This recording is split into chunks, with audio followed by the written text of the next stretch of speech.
Could you tell us a little bit about your typical workday and how you manage your time?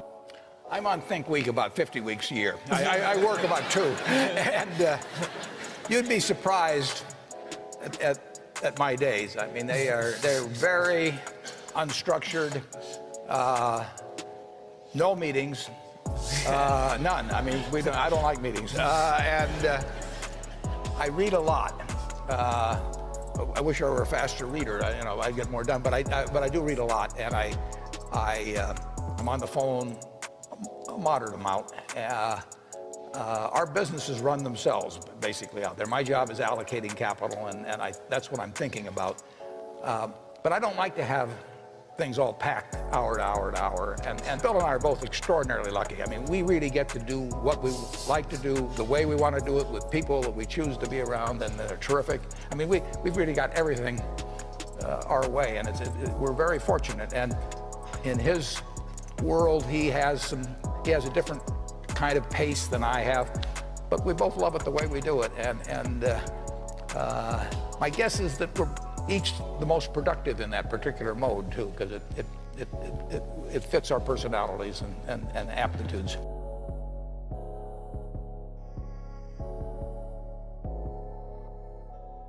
How do you instill ethical leadership throughout your organization? And to begin with, how do you know that the management one level below you is making decisions that would parallel your own? We have all the money we need. We'd like to have more, but we can afford to lose money.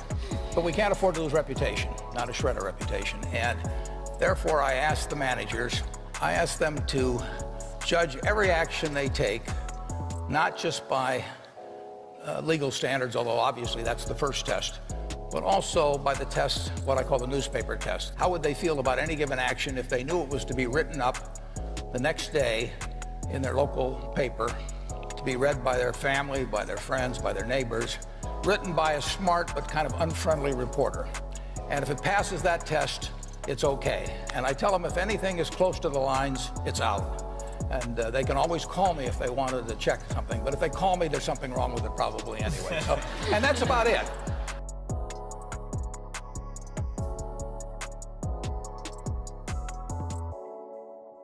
And I was just wondering, what is the best piece of advice you've ever been given, and how has it impacted your personal or professional lives? What did I tell you that impressed you the most? Actually, I can answer that. When first I met Warren, we were talking about getting together and doing something again, and he pulled out his calendar, and the pages were so blank. And I said, wow, you've managed to avoid getting tied into a lot of kind of meaningless activity. And Warren said, yeah, you have to be good at saying no and picking the things that really make a difference. And that's one of many things I've learned from Warren, but that's one of my favorites. And so I can blame it on him whenever I'm turning things down. Yeah, well, actually, I told him that was it. The truth is I don't get invited anyplace. I think that, I got an awful lot of good advice from my dad, and he didn't lay it on me. I mean, he just, you picked it up from him, but there was never any of this, do this, do that type of thing at all. But I think he really taught me that it's more important in terms of what's on your inner scorecard than your outer scorecard. I mean, some people get in a position where they're thinking all of the time of what the world's going to think of this or that instead of what they themselves think about. And if your inner scorecard, if you're comfortable with that, I think you're gonna have a pretty happy life. And I think the people that strive too much for the outer scorecard sometimes find that it's a little hollow when they get all through.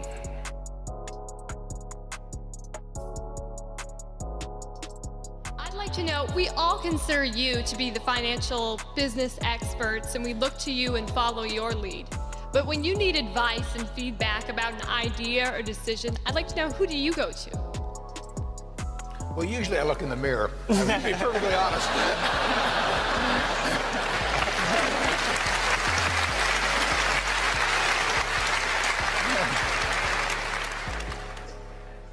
The nature of what I do means I have to think pretty much independently.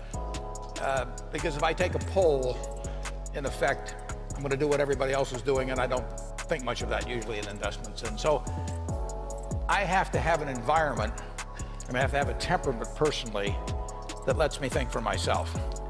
And I've got a terrific partner, a fellow named Charlie Munger. And you can't find anybody any smarter, any better quality of anything. But we think a lot alike. And we do talk things over occasionally, but we don't talk them over very often because I know how he thinks, he knows how I think. He's taught me a lot, you know, and you know, why should I pay for a phone call if I know what he's going to say? So if I need to get a cabinet around to make decisions or anything like that, I probably shouldn't be running the place. That doesn't bother me to have the responsibility for it, but I just don't want to put it up to a vote because I've seen too many, particularly in the investment world, as you get larger and larger groups making the decisions, they get more and more homogenized. And I don't think you will ever get brilliant investment decisions out of a large committee.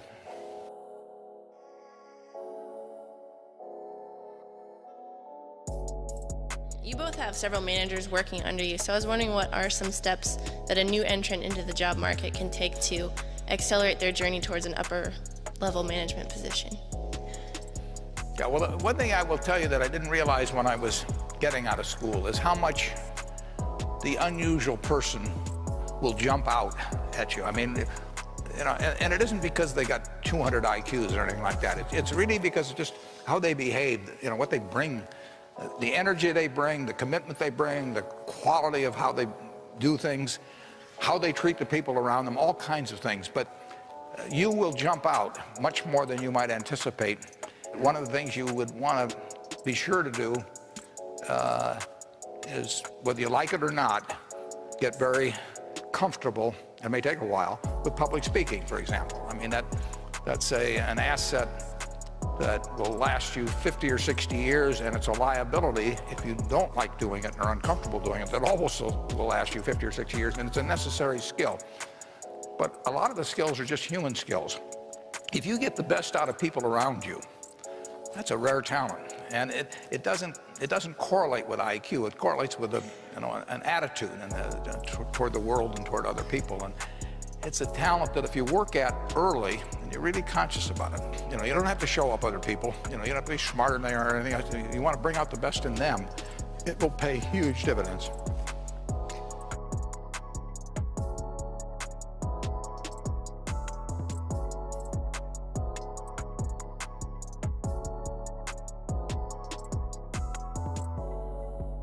A lot of us are pursuing higher education because we want to leave the world a better place than the one we found it. And as one person at the end of the day who can actually affect tremendous amounts of people and ideas, how do you make your decisions? You're changing the world every day. I mean, if it's nothing but the children you have, I mean, you know, you are forming their view of the world, and you do it every day. So you are a teacher. But with the people around you, one of the best things in life to do is to surround yourself with high-grade people, because you will behave as the people around you do, but they in turn are getting it from you. It's kind of like a planetary system, and you will. I promise you, you will change the world in some way, and my guess is you'll change it very much for the better.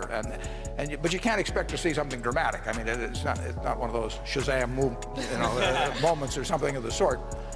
But you by how you're behaving are affecting other people, setting an example for other people, and you will find ways to leave a better world than you entered.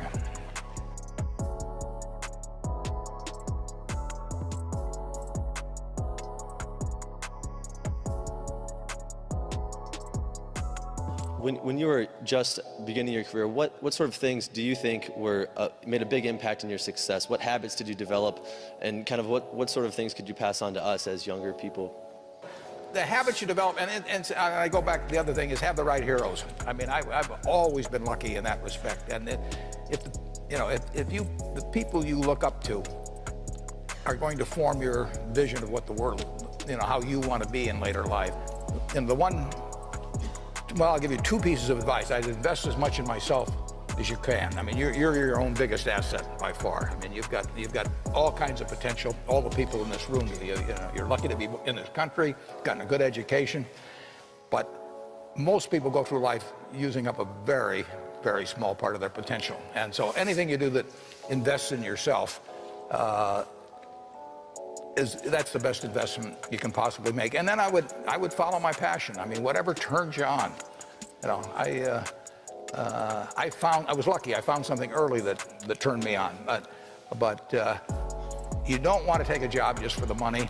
You don't want to take a job for an organization that you really don't feel good about, or work for people that you don't feel good about. You really want to be excited when you get out of bed every morning. And it won't necessarily be the job that you have 10 years later, but you'll be learning so much as you go along. And you know, I took a job with Ben Graham, my hero, and it, you know, I never asked the salary, and I found at the end of the month when I got my first paycheck what I was earning, because I just knew it was the right thing to be doing. So I would follow your passion.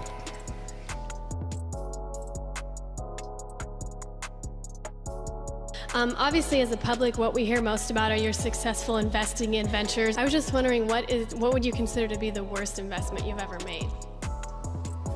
The worst investment I ever made? How long do you have? I've made some very bad ones, but that doesn't really bother me. You know, it may bother the shareholders, but that's another question. You know, you're gonna make mistakes in life. I mean, there's no question about it. You don't want to make them on the big decisions, you know, who you marry and some things like that. So there's no way I'm going to make a lot of business and investment decisions without making some mistakes. I may try to minimize them. I don't dwell on them at all. I don't look back. The biggest mistakes are the ones that actually don't show up. They're the mistakes of omission rather than commission. We've never lost that much money on any one investment. But it's the things that I knew enough to do that I didn't do. We have missed profits of as much as, you know, maybe $10 billion in things that I knew enough to do and I didn't do. Now, the fact I didn't buy Microsoft way back is not a foregone opportunity, because I didn't know enough to make that decision. But there have been other investments where I did know enough to make the decision, and for one reason or another, I either didn't do it at all, or I did it on a small scale. I was sucking my thumb when I should have been writing checks, you know, basically. And you know, those don't show up. You know, there's no place where it shows missed opportunities, but I've missed some big ones. The triumphs in life are partly triumphs because you know that everything isn't going to be a triumph.